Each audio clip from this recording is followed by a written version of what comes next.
Yesterday, where did we go? After the Cliffs of Moher, we drove into a little town called Kinvara. Yeah.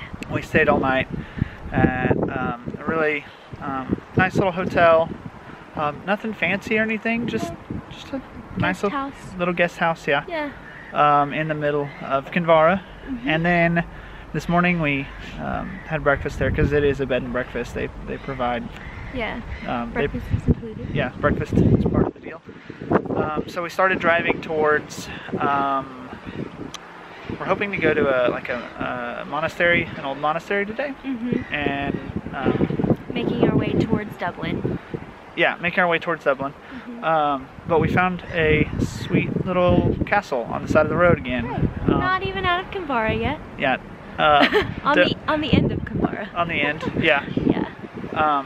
Don't know much about it other than it's a castle called Dunguaire Castle. But here we go. This is a shot of the town. Let's see here. Yeah.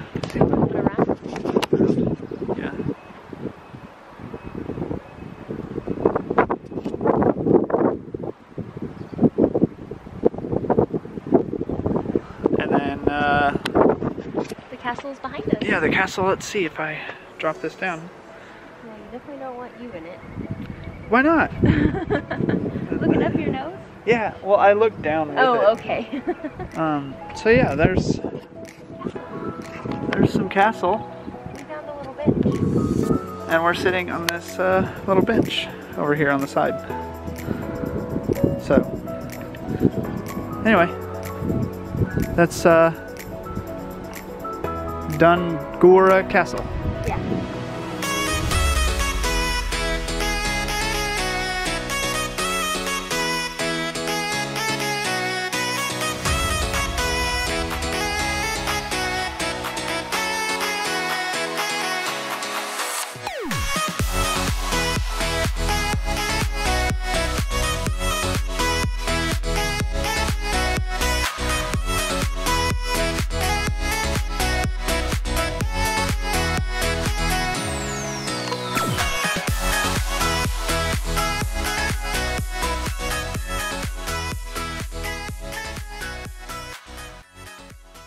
We've driven out to a place, a little town called Drum, and we are currently at the Drum Monastic site, and kind of walking around looking at some really old, old headstones.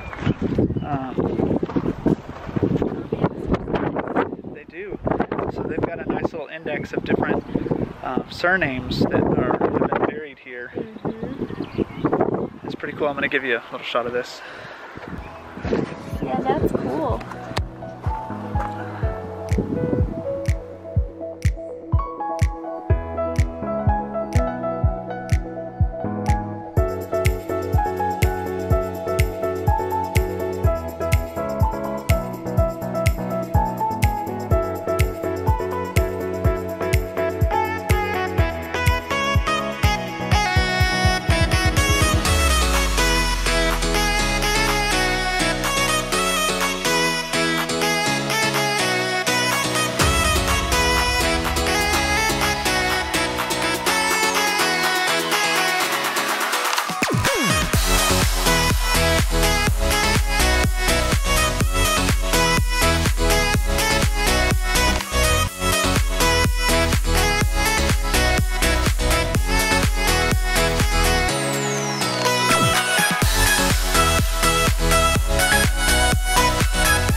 There's a spring well that's been blessed by Saint Bridget, who came here before Saint Patrick, and she blessed a spring well that's It's that way. it's kind of up over here. I don't know if I'm pointing at it very well for you or not, but it's right in here somewhere. And we're gonna walk over there. What here. is it there? That's what it is. Yeah. See the little sign down there, St. Bridget's Well. It's that little pathway. So.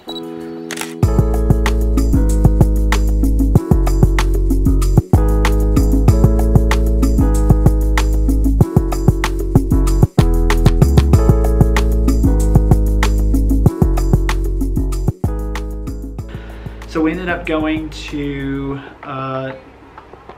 Dunguaire Castle earlier, just outside of Kinvara. Kind of cool castle. We looked on Wikipedia, and we looked everywhere we could to find out more history about the castle itself.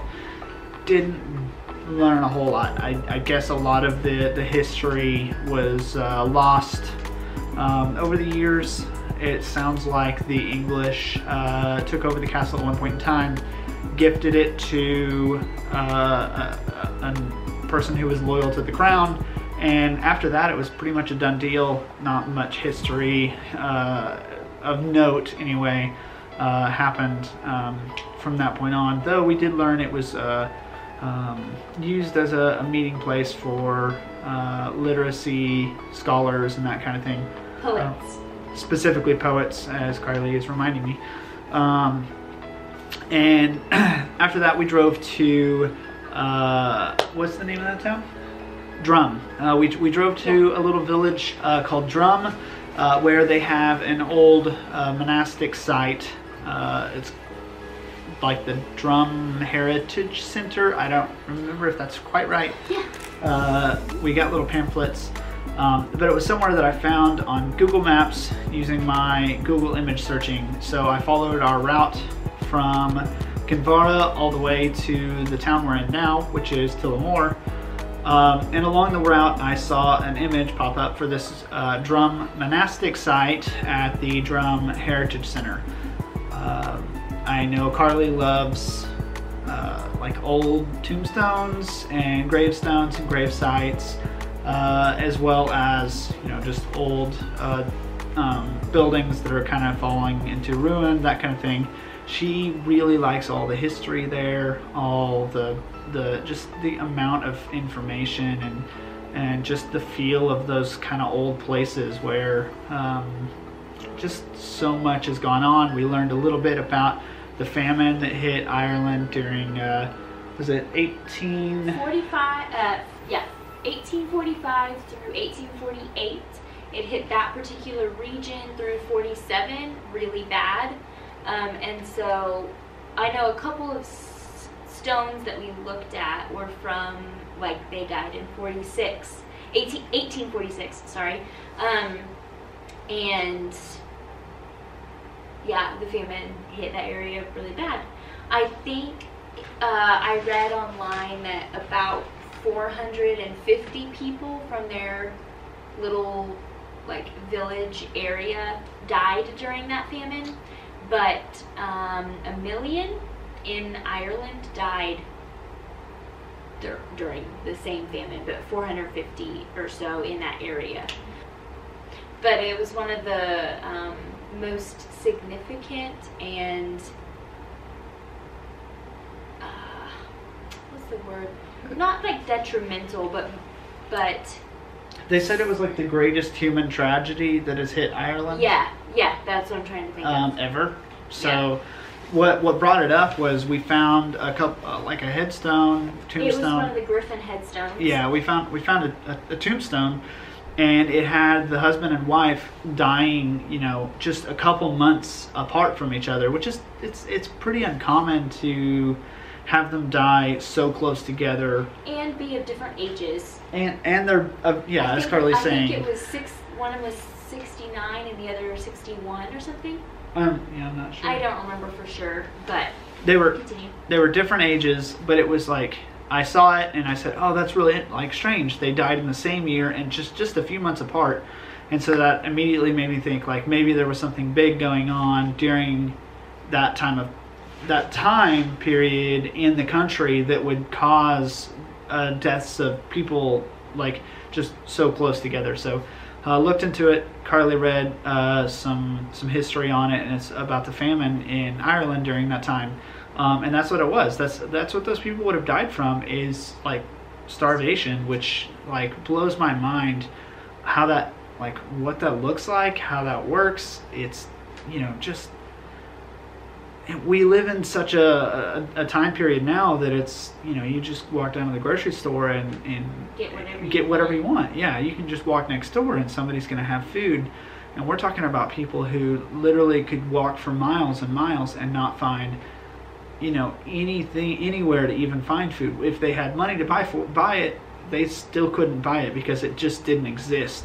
There was no food around. And it blows my mind and kind of puts things into perspective. But so it was really cool getting to walk around and just kind of feel the history of those stones and the abbey there, and how they served the community with like what we would call a modern day soup kitchen, passing out food to the needy. They ran a... I have it pulled up if you want me to read it. Yeah, Carlie's kind of got some information about it. They had a little pot-shaped memorial stone that was a memorial to local tragedies of the Great Famine. And so basically, legend has handed down that during the turbulent years of the Great Famine, 1845 through 1847, a pot of stirabout was cooked here at the pond and handed out on a wooden spoon to the needy as they passed by. And that was related by John Lennon Kilmaccormick, who lived from 1874 to 1968. Just as something that happened near that... What do they call it? Pot stir? Pot stew? Stirabout. Stirabout. So... Yep, it's all one word. Stirabout. Okay. They would hand it out to people who were in need, that were passing by or lived nearby, whatever, I'm not sure. But this was all part of this Drum, this monastic site there in Drum.